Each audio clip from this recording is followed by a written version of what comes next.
Técnicas de cocina mexicana. Época prehispánica. En las culturas indígenas del México antiguo, la lucha por la supervivencia a lo largo del tiempo les permitió optimizar los recursos vegetales, animales y minerales que la naturaleza ponía a su disposición en cada región de asentamiento. En épocas prehistóricas, su dieta estuvo basada exclusivamente en productos de la caza, pesca y recolección de plantas y frutos apropiados. La utilización desde tan remota época de la combinación del maíz, el frijol y la calabaza como parte de la dieta esencial ha sido fundamental para el desarrollo saludable de las poblaciones indígenas. Los antiguos mexicanos descubrieron una forma realmente exitosa para que la ingesta del maíz fuera aún más digerible y saludable. Este proceso, conocido como nixtamal del maíz, consiste en el cocimiento lento de los granos en agua alcalina, permitiendo el desprendimiento de la cutícula u ollejo indigesto. Esto produce, entre otros beneficios, que el nivel de calcio de las tortillas aumente 20 veces. Por otra parte, también en México se domesticaron otros vegetales como el amaranto, el chile, el frijol y la calabaza. El mestizaje en la cocina mexicana. La principal consecuencia de la conquista de México consumada por los españoles en 1521 fue el mestizaje. Esta mezcla se dio en muy diversos aspectos, desde el más evidente del mestizaje racial hasta muchas variantes del que podríamos llamar mestizaje cultural. De manera particular, el que se refiere a las cocinas. En esta materia alimenticia no hubo conquista, sino unión, suma y multiplicación. La cocina española trajo a México buena parte de las tradiciones culinarias europeas con una importante dosis de hábitos provenientes del norte de África. De aquel primer mestizaje culinario podemos decir llegan arroz, trigo, reses, ovejas, cerdos, leche, quesos, aceite, ajos, vino y vinagre. Atoles y cacao se benefician con el piloncillo y la leche. A partir de la conquista, a los ingredientes indígenas se aunan los españoles. Algunos les habían llegado desde el lejano oriente, como el arroz, y otros del norte de África, como el ajonjolí. Durante el virreinato se incorporaron más alimentos de origen asiático, como las especias, mangos, tamarindo y coco.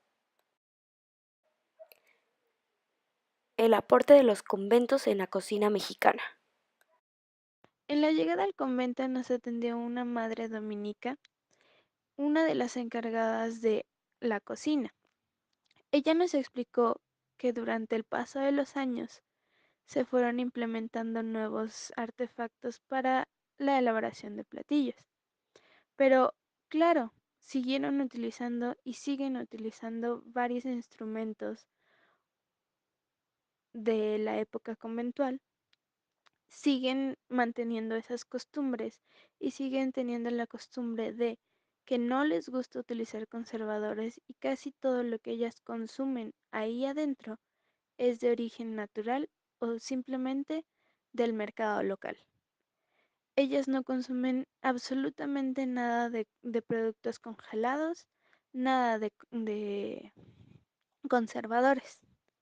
Nos comentaba la madre que todo en el convento está refrigerado, ya que antes ellas no tenían refrigeradores y lo que hacían era en la parte más fría del convento se hacía una alacena bastante grande para mantener por mucho más tiempo los productos perecederos.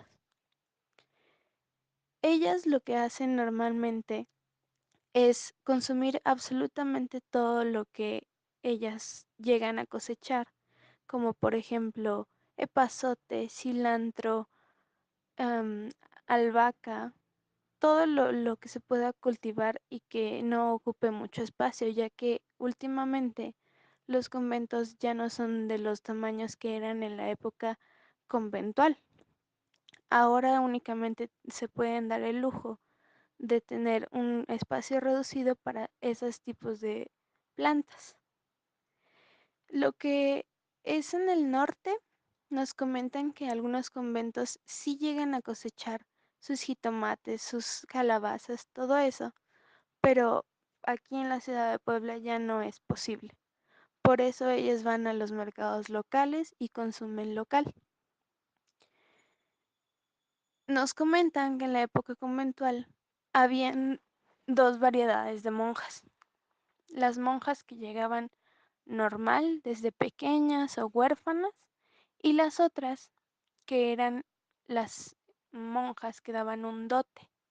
Un dote significa que daban dinero y esas eran las que únicamente se dedicaban a los talleres de escultura, pintura, lectura, canto y algún instrumento, mientras las otras eran directamente encargadas de cocina, de barrer y de las tareas duras. En este convento se siguen utilizando utensilios de la época conventual y inclusive también se utilizan utensilios de la época prehispánica, que sigue siendo el metapil.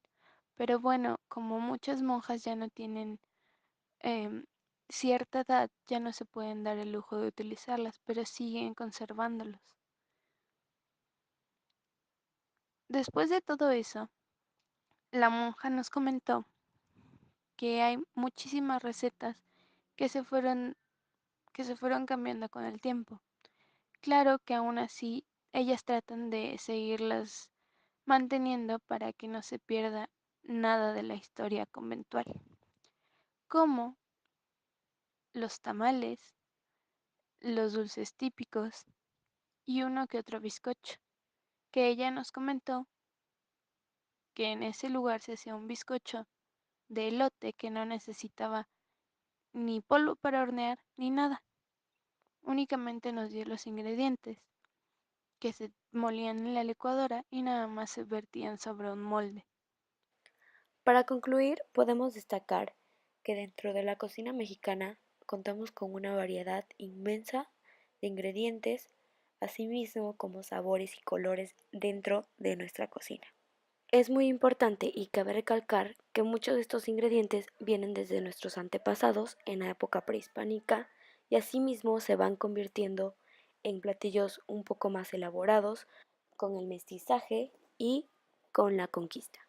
Así también el aporte de los conventos en nuestra cocina mexicana.